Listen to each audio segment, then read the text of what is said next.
Now, obviously, Texas did not play like the Texas that we've seen so far this year against Oklahoma Saturday. It's easy to see that Sark struggled in the red zone calling plays. The defense looked like what we've been accustomed to seeing in Austin, getting absolutely ran through. And Quinn Ewers looked more rattled than Papa Doc in the last round. But make no mistake, this Texas team is not done. The path is still there. And yes, Oklahoma fans should rejoice in their resurgence and for avenging that blowout from last year. We talked about Brent Venables all offseason. Nobody on this set is shocked. Now, it does look like Oklahoma has penciled their name, at least in light engraving, into the Big 12 championship game so far. But make no mistake, this rematch is going to happen. And now, the pats on the back for the Texas team in Austin will only change to faint smiles as those same people pass you by in the street. But it was only one game, and none of the parts in all actuality were functioning correctly. And you still had a chance to win the game. Now, Sark and this team, they won't panic. They'll realize the room for error has evaporated. All that equity that was gained from beating Alabama is now spent. And as the margin narrows, so does the focus. And this team understands that. They also know they're going to be favored in their last 6 games. And the winner of the rematch in the Big 12 championship between Texas and Oklahoma has a very good chance to get into the playoffs. Now, we just saw the D-plus version of Texas last weekend. And again, Oklahoma deserves all the credit. I don't have a dog in this fight at all, but we still have to live in reality because all of the pieces for Texas are still there. Now, I don't know what was up with Quinn Ewers in the defense last weekend, but I don't think that's who this team truly is and who they're going to end up being. Now, they may be down, but they sure as hell aren't out. I've still got Texas going to the playoff. Remember, I said that when everybody else was jumping off the wagon. No, that's not an Oklahoma pun. David Cohn. It kind of is, though. It's a little bit, maybe. You could take it that way. Former Michigan quarterback, my brother, former Western State, Colorado wide receiver. Have to tip your hat to Oklahoma. Oh, yeah. Looked like they were the better team. Yes. They were the better team on Saturday. Had some crazy wonky stuff. Special teams kept Texas in it.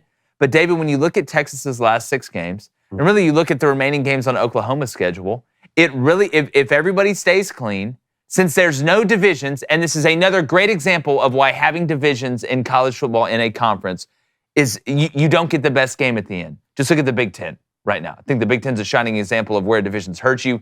Not having divisions in the Big 12, we can still see Texas play Oklahoma, and I do believe that if a one-loss Texas beats an undefeated Oklahoma in the Big 12 championship, making that series 1-1 and Texas winning the Big 12, that Texas will go to the playoff. Yeah, look, both of them are on a bye this week, and then they're both going to be favored for the rest of the season. And for Texas, even when they get Kansas State, that will be at home. So that's their game. I still think Bedlam's going to be interesting with Oklahoma and Oklahoma State just because of the intensity of that rivalry and being the last year they're going to play for a while. But both of these teams will be favored. So if we have a rematch in the Big 12 championship, we know how hard it is to beat a team twice. So the question is Oklahoma just better than them? Because they were this weekend. I mean, they just looked better than them. And even that still came down to a 60-second drive that Dylan Gabriel needed to go throw the game-winning touchdown.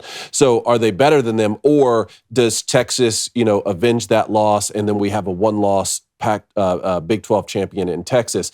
Then that's where things get really interesting to me, because like we said, the Big Ten West is going to take care of itself with that whole Michigan, OSU, Penn State. Is this another situation where one of them's undefeated, one of them's 1 loss, and one of them's 2 loss? That's what happened last year. Or do they all beat up on each other and everyone kind of has 1 loss and that one of those teams ends up being the conference champion? What's going to happen in the Pac-12? We'll find out a little bit more this weekend with Oregon and Washington. And then the nightmare scenario for the committee, in my opinion, is a 2-loss SEC West team goes and beats a team like Georgia, let's say, undefeated in the SEC championship. That's where things really start to get. And that's not even talking about what's going on in the Pac-12 right now. We'll see if cannibalization over there. I feel like ACC. If you're a 1-win team, I mean, Florida State runs the table and wins the ACC. They've got to be in, right? You've got to be. And then you look at the Pac-12. All right, what if you have a 1-loss Pac-12 team between Oregon and Washington? I mean, go through the litany of 1-loss Louisville USC. Yep. You have a 1-loss team coming out of the Pac-12 that wins the Pac-12 championship. Blaine, if you're Texas, you want Oklahoma to win out. Yeah. You don't want, as crazy as that sounds, right? We say this all the time, depending on who you're rooting for, sometimes you have to embrace the darkness to see the light. And you want Oklahoma to be undefeated when you play them.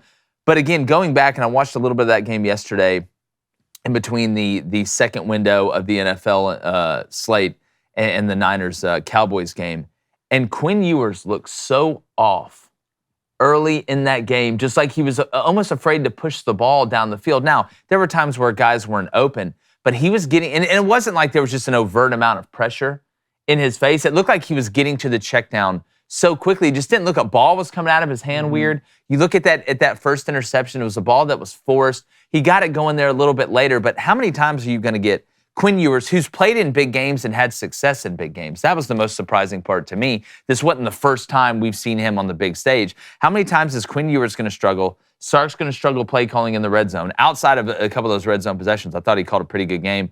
Need to be a little bit more unpredictable on first down. I agree with you on that. And then that defense getting shredded all in one game. Well, the one thing I didn't expect in this game was Quinn Ewers to start slow and start bad. Second half played great. Played a lot better than he did in the first half. But you go back to that first interception, I believe it was a double slant into two-man. I mean, and with a corner playing inside leverage. You saw the leverage the whole He looked time. right at it, which was strange to me. So after that, the only thing I could tell in the first half Quinn was doing, Quinn's eyes were down at the rush. That's what I'm saying. Most of the first half. Because look, I know Oklahoma's defense is good, and that's one thing I didn't give enough credit to was the Oklahoma front seven, who I thought played an extremely good game. But I refuse to believe that Xavier Worthy and A.D. Mitchell and your tight ends, the athletes that you have on the outside, when you have 4+ seconds in the pocket, can't get open. I refuse to believe that. So Quinn looks skittish, and usually it's big game Quinn. Bama usually steps up. You go back to Oklahoma last year, big games, Quinn usually makes that jump and becomes that guy. It goes back to first down. And I see this a lot in college football.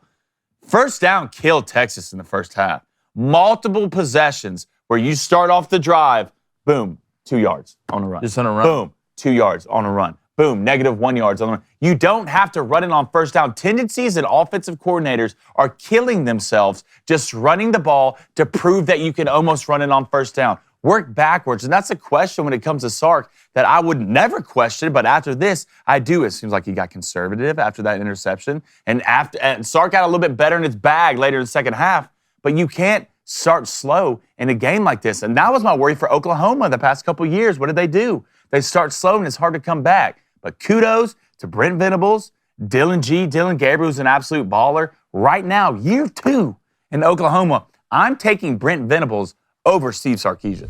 Well, if you're trying to correct something, all right, it's no secret that we all love the Genucel Dark Spot Corrector. I love it. Okay? Now, whether you have sunspots, whether you have liver spots, whatever type of spots you got, okay? Right? If you're basically just walking around looking like a Dalmatian right now, our friends over at Genucel have you covered. You need to take advantage of Genucel's most popular package, which includes the Dark Spot Corrector, plus the classical Genucel bags and puffiness treatment and immediate effects for almost 70% off. It is skincare for men and women. It's a great gift, great Christmas present, great birthday present. Trust me, we all use it here, our wives and significant others.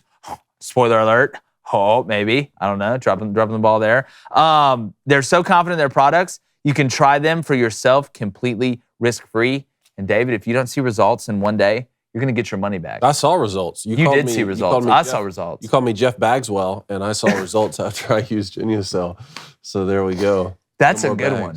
Jeff Bagswell. Jeff Bagswell. That's a you looked good in my one, face David. and called me that. That's really good. So it's simple. Go to Genucel.com/booster. That was really good. That was good. Or Craig Baggio. Was that right now, or did you already think of that before you? You'll never know. Yeah, you've been thinking about that for 2 weeks. That's Genucel.com/booster. And start looking years, even decades younger tomorrow. Say hello to the best skin you've ever had at Genucel.com/booster. That's GENUCEL.com/booster. Booster Club sold them out last time. Let's do it again, people. Well, David, as a former quarterback, I want you to kind of speak to that a little bit before we move on. You know, I totally get it, especially when you turn the ball over early. You want to get the quarterback in kind of a rhythm. Let's see if we can get something going on the ground to help play action. We call it pitching backwards here, right? Reverse engineering an offensive drive, because a lot of times guys want to run it on first down to try and see what they can get and stay ahead of the chains and start to manipulate those safeties' eyes. But at some point, you keep banging your head against the wall on first down. You're finding yourself in 2nd and 8 the whole time. Then now you've kind of flipped it to a predictable down for the defense, which tends to get you in 3rd and long, and any sort of penalty, whether it be a false start or obviously a holding or something, now puts you behind the chains. Do you think that was more to just calm Quinn down after throwing that early interception where he looked right at it, or was that just more of a comfortability thing for Sark just to try and get that offense going? I think Oklahoma just got after them. And when you look at the second interception, that ball was a little bit high right there at the goal line, but that was a forced interception. I mean, Oklahoma just got after them, not just in the front seven with the sacks, but in the secondary. They kept up with the likes of A.D. Mitchell and with Xavier Worthy, some of the best wide receivers in the country. The fact this game was close should surprise no one. This is one of the best rivalries in college football, and it's a neutral site. No one really has an advantage. And Oklahoma got blown out 49-0 last year. I didn't care if they put the 49ers out there. Oklahoma was going to figure out a way to keep this game close, and they did. And even still, it took a last-minute drive to come back and win the football game. So these teams are certainly comparable. The thing with Quinn Ewers in the Alabama game, he threw several balls, a couple on post routes, that if you put together an all-time tape of greatest throws ever, and you're putting together a teach tape for install, you would put those throws on there, right? And Alabama's defense is as good as it gets. So I know that Quinn Ewers has the capability. The fact that we didn't see that this game, there was nothing memorable for me. When I think about the quarterbacks in this game, I'm thinking Dylan Gabriel, I'm thinking quarterback draw, I'm thinking some of the out routes he threw, I'm thinking about the game-winning touchdown, the go-ahead. Everything is about Dylan Gabriel, and Quinn Ewers just didn't have that memorable moment here. Yeah, it just didn't seem like they got anything down the field. Hey, YouTube, thanks for stopping by. You get a chance, make sure you hit that subscribe button, hit that like button, keep sharing the show. Cannot thank y'all enough the way we're growing. You guys are the best, and we really appreciate it. We'll keep being us, you keep being you, and without you, there is no us.